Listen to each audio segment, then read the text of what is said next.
favorite song I've ever written. People often ask me if I have a favorite song, and I would have to say that would be it, because it is more than a song.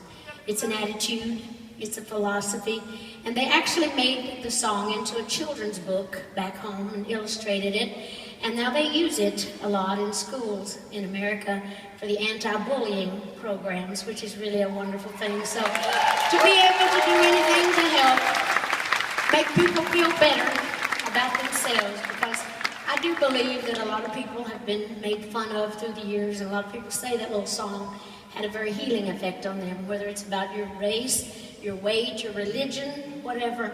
It is not good to make people feel less about themselves. We should be made to feel more. It's my philosophy, it's my attitude. I think that's what it's all about. If we tried a little harder, we could do a little better if we would, don't you think? Anyway, so that little song is special to me, and I'm glad that you enjoyed hearing it again. Now, I did have a very special mother, but I also had a very special dad as well. My father was a great man, just a simple country man. My dad wasn't able to read nor write, because he also came from a very large family, country people, and most people in the mountains like that, they had to go to work to help feed the rest of the family. But my daddy was one of the smartest people I ever knew, in spite of that fact. He loved us more than anything in the world. He wasn't able to say that to us. He just couldn't say those words, I love you, but the way Daddy would look at us, it said, I love you. The way he worked for us, that said, I love you. The tone of his voice said, I love you. So my dad, like I say, was a simple farmer, but he always kept a roof over our head, even if it did leak, and it did. He always kept something to eat on our table, even if it wasn't exactly what we wanted all the time. We always had a bed to sleep in.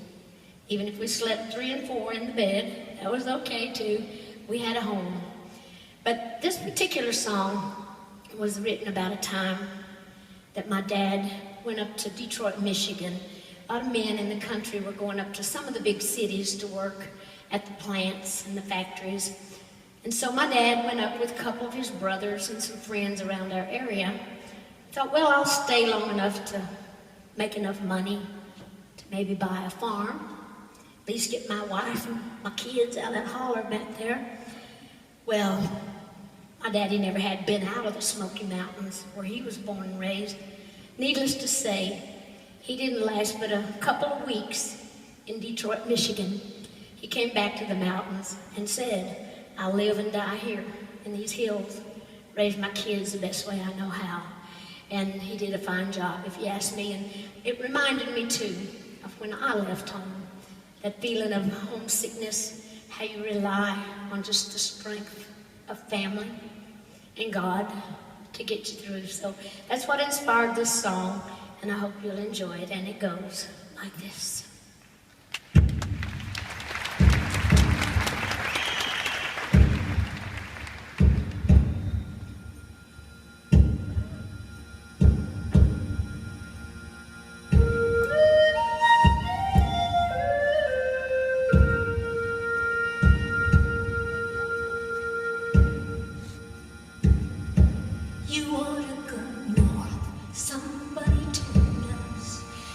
The air is filled with gold dust, and fortune falls like snowflakes in your hands.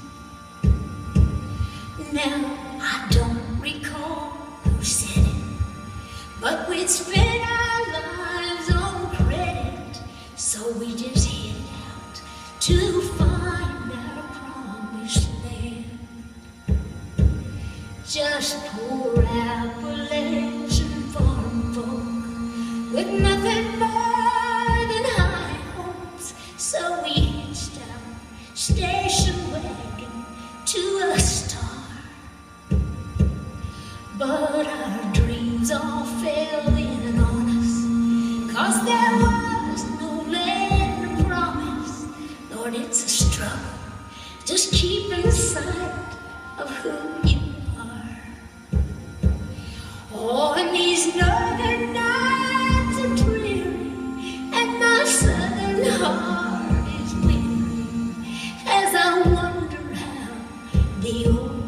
folks are back home. But I keep leaning on my Jesus to love and guide and lead us. And Smoky Mountain memories keep me strong.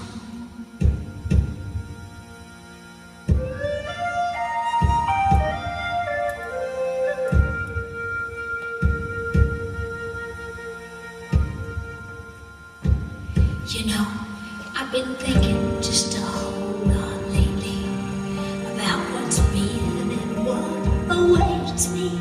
It takes